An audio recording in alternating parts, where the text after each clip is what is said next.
안녕하세요. 이자카야입니다. 사랑하라, 하고 싶은 일을 하라 12번째 이야기 첫 번째 시간 시작해 보도록 하겠습니다. 이제 책도 거의 남지가 않았는데요. 오늘은 얼마 남지 않은 이야기 중에 겸손에 관한 이야기를 들려줍니다. 제목부터가 좀 특별합니다. 다른 사람의 모든 것이 되어라 라는 게 이번 챕터의 제목입니다. 오늘 이야기는 이런 이야기로 좀 시작을 해봤으면 좋겠는데, 중세의 신중심의 사회가 무너지게 되면서 사람들은 신이 아닌 것들 안에서 의미와 가치들을 발견하기를 했었습니다. 그래서 그때 많이 나온 철학의 사조가 실존주의 철학 같은 것이죠.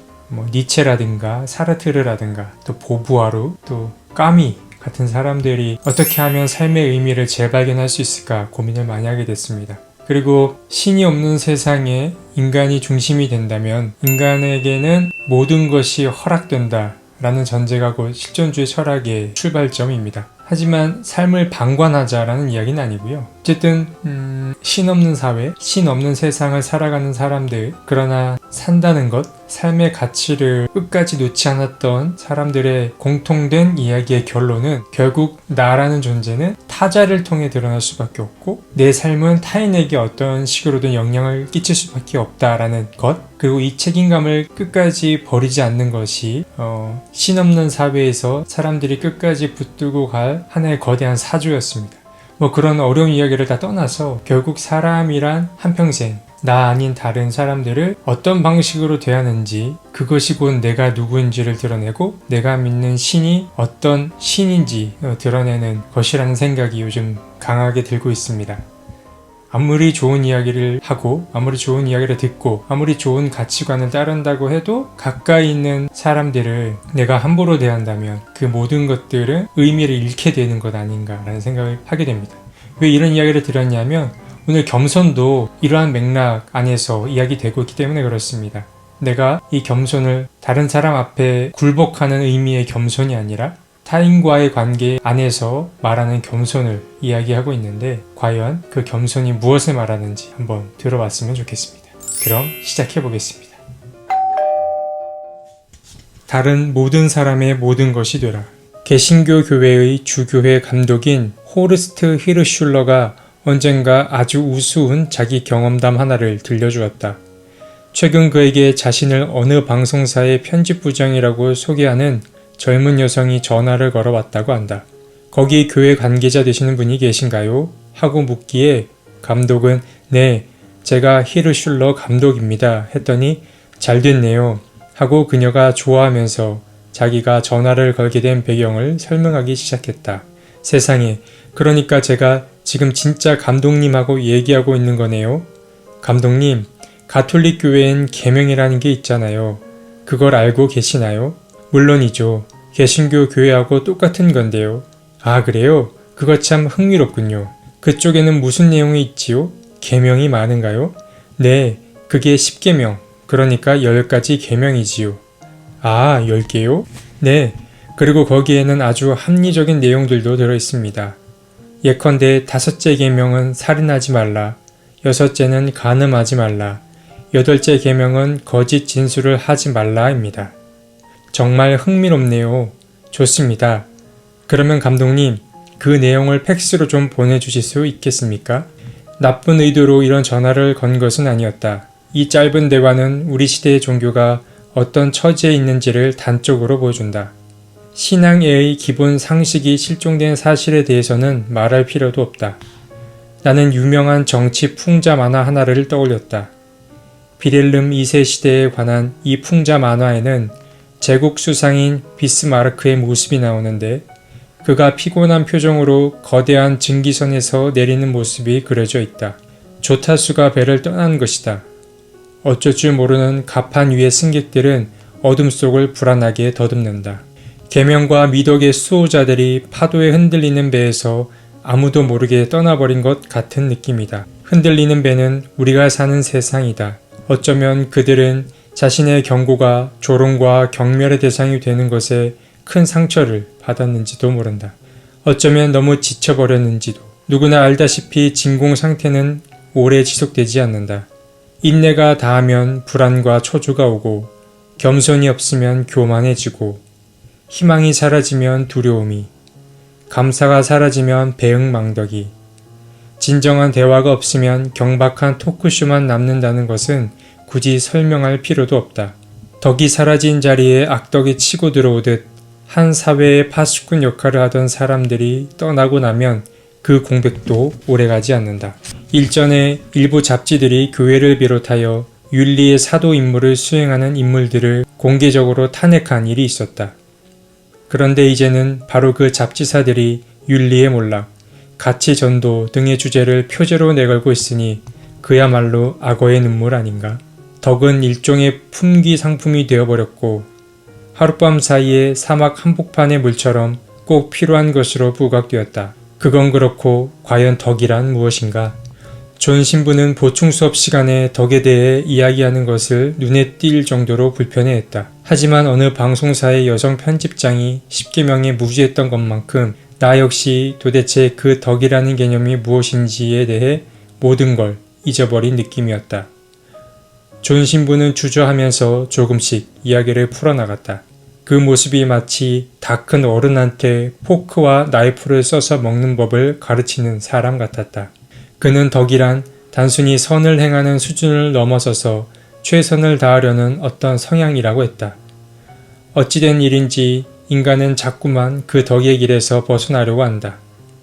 그렇지만 덕은 결국 우리의 행동을 조절하고 좋은 삶을 영위할 수 있도록 도와주는 신뢰할 만한 힘, 즉 능력이다. 덕이라는 것이 동양에서 주로 말하는 개념인 줄 알았는데 서양에서도 이 덕이라는 개념이 중요한 것 같습니다. 그는 자신의 설명이 썩 만족스럽지 않다는 표정이었다. 오랜 시간 동안 많은 체험과 피드백을 통해 체화된 진리, 그러나 이론적으로 정리할 기회가 없었던 그 진리의 내용을 말로 가르친다는 것은 결코 쉬운 일이 아니다. 어쨌거나 존 신부는 일단 시작한 일을 계속해 나갔다. 본래 덕은 어느 한 종교에만 결부된 것이 아닙니다. 공자도 신의, 경건함, 옛것에 대한 존중, 공정함, 예절에 대한 존중과 같은 덕을 제일 중요한 덕으로 쳤습니다. 그리스도교에는 지혜, 정의, 용기, 절제와 같은 이른바 주덕이 있습니다. 이 덕도 성경의 유산입니다. 지혜서의 한 구절에 이것이 요약되어 있다. 만일 사람이 덕을 사랑한다면 온갖 덕은 곧 지혜와 노고의 산물이다. 지혜는 절제와 현명과 정의와 용기를 가르쳐준다. 존 신부가 말했다. 가장 중요한 덕 가운데 하나에 관해서 얘기해 봅시다. 겸손에 대해서 한번 생각해 볼까요? 때때로 우리는 이것을 무슨 병이라도 되는 양 취급합니다. 겸손이 우리의 가치와 존엄성을 떨어뜨리는 굴욕적인 어떤 것이라고 생각하기 때문입니다. 겸손은 자만과 자존심을 포기하는 것입니다. 저항하지 않는 것, 즉 어떤 일이 일어나게 그냥 내버려 두는 것입니다. 겸손은 되받아치지 않는 것입니다. 심지어 불의한 일도 참아내는 것입니다. 손해라고 생각되는 일, 고통스러운 일을 견디는 것입니다. 자기를 굽히고 들어가는 것입니다. 교만한 사람, 자만심으로 가득 찬 사람, 자신을 굽힐 준비가 되어 있지 않은 사람은 많은 것을 경험하지 못합니다. 베네딕토는 균형 잡힌 인격을 가진 사람이었다. 하지만 원래부터 그런 사람은 아니었다. 그는 각고의 노력을 통해서 부단히 자신의 성품을 갈고 닦았다. 강한 자기의식의 포기는 쇠퇴가 아니라 발전이라고 그는 말했다. 도덕적 힘을 알맞게 비축해 놓으면 자기 자신과의 평화만이 아니라 다른 사람과의 평화 또한 조성된다는 것이 그의 확신이었다. 어떤 일을 겸손으로 참아내고 절제함으로 견뎌내면 불행한 일도 긍정적인 것으로 바꿔낼 수 있는 힘이 생긴다고 강조했다. 존 신부가 계속해서 말했다. 겸손은 자기를 무장 해제하는 자세랍니다. 맹목적인 굴복이 아니라 자신을 여는 것입니다. 이런 겸손은 관계를 돈독하게 하고 서로를 존중하며 가까워질 수 있는 분위기를 만들어냅니다. 겸손은 다른 이에게 부탁하는 것을 꺼리지 않습니다. 반대로 교만은 나의 인격을 둘러싼 두꺼운 갑옷 같은 것으로 항상 다른 사람 위에 군림하려고 합니다. 겸손은 자기의 실수를 인정할 수 있는 자세라는 것이다. 이 같은 자세가 뒷받침되어야 다른 이의 의견이나 비판이나 걱정거리를 귀 기울여 들을 수 있다. 수도자의 이야기가 이어졌다. 어느 날 어떤 사람이 저를 찾아왔습니다. 가정생활에 문제가 있는 남자였습니다.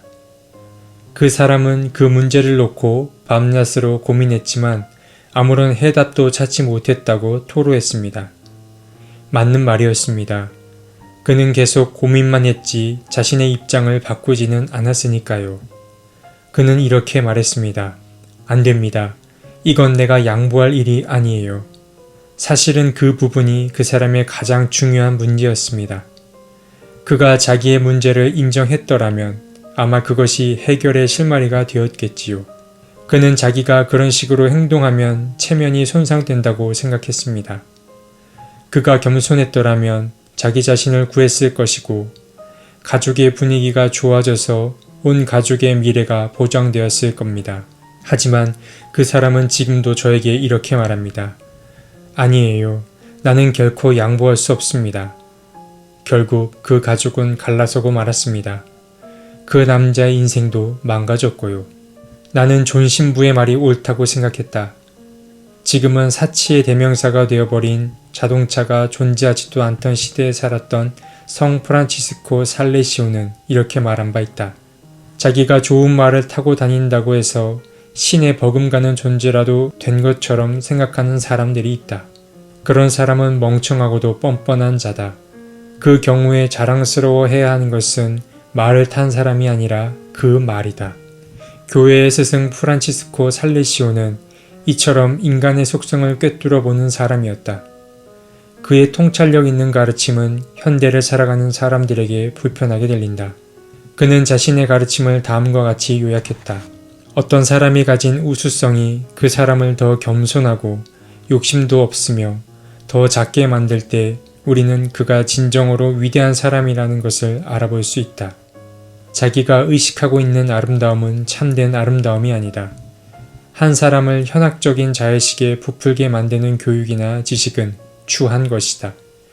자신의 지위, 학위, 훈장을 자랑스러운 듯이 내보이는 자는 사람들의 조롱과 질문을 유발할 뿐이다. 의도적으로 추구하지 않은 영예가 진정 아름다운 법이다.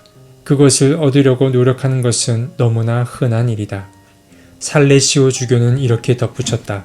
고상하고 건강한 정신의 소유자들은 싸구려 장식품에 가치를 두지 않는다. 그들은 그런 장식 따위는 비속한 이들의 몫으로 돌린다. 그들은 더 나은 일을 해야 한다.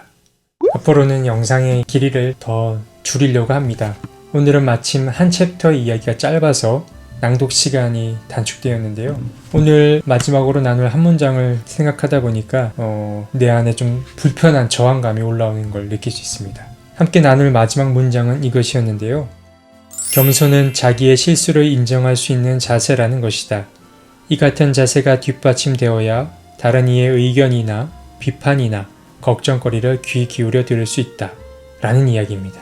근데 이렇게 지난 시간을 돌이켜보면 나의 잘못을 인정하는 게 기본적으로 쉽지 않고 무엇보다 내 잘못을 인정했을 때 그 잘못을 함께 품어주고 들춰내려고 하지 않는 사람은 문제가 되지 않습니다. 하지만 나의 잘못을 약점으로 삼아 가끔 물고 늘어지려고 하는 사람들을 보게 됩니다. 물론 대놓고 너 약점 잡혔어, 잘 걸렸어 라고 드러내놓고 말하고 있진 않지만 그런 잘못을 시인하고 난 이후에 그 사람의 태도를 묵묵히 지켜봤을 때 영 찝찝하게 만드는 사람들이 간혹 있는 것 같습니다. 하지만 어쨌든 중요한 건 다른 사람이 어떻게 반응하건 간에 내가 나에게 얼마나 정직하느냐가 가장 중요한 포인트인 것 같습니다.